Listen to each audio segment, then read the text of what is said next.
कब्रिस्तानों में मिलने लगी है शराब। बिरौल थाना क्षेत्र के हाथगाछी बाजार स्थित कब्रिस्तान में जहां शुक्रवार को फातिया पढ़ने गए लोगों ने देखा कि एक महिला बोरा में शराब से कुछ रखे भागे जा रहे हैं। जहां ग्रामीणों ने पीछा किया लेकिन महिला भागने में सफल रहे। मौके पर स्थानीय आदमी ने पुलिस को सूचना दिया, जहां मौके पर बिरौल पुलिस पहुंचकर घटना की खोज में जुट गई है। शराब माफियाओं के द्वारा मंदिर, मस्जिद, चर्च, कब्रिस्तान को भी नहीं अब छोड़ा गया है। कब्रिस्तान में शराब का बोरा पाया गया, आइए आप जल्दी देखने के लिए।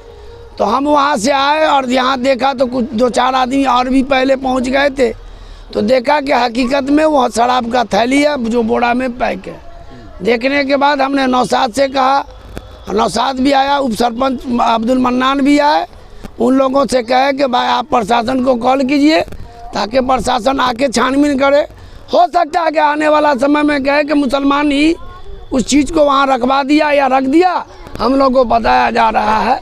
इसलिए प्रशासन आ गया है। इसका जो सही कार्रवाई होनी चाहिए। ये इस्लाम के खिलाफ है और हम लोग को फंसाने का साजिश किया जा रहा मुसलमानों को। आपका परिचय? मेरा नाम मोहम्मद नूरुल हुदा, सुपौल शेखपुरा पंचायत समिति। जुमा के दिन नमाज पढ़ के आदमी आते हैं कब्रिस्तान अपने फातिया पढ़ने के लिए।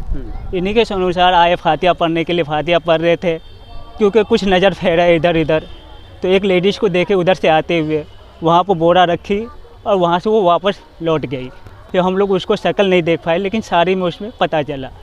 अब वो कौन है नहीं है वो नहीं जानते हैं। बस यही के अनुसार पता चला कि हम लोग वहाँ बोरा में गए चेक करने के लिए। चेक करने के बाद पता चला कि उसके अंदर दारू पड़ा हुआ है। फिर हमने अगले आदमी को इन्फॉर्म दिया, खबर दिया, वो आके चेक किए। चेक करने के बाद फिर नूर शाहीन को भी खबर दिया गया, वो भी है आए चेक करने के लिए। फिर चेक करने को पुलिस प्रशासन को खबर दिया गया, वो भी आपके सामने मौजूद है इस वक्त।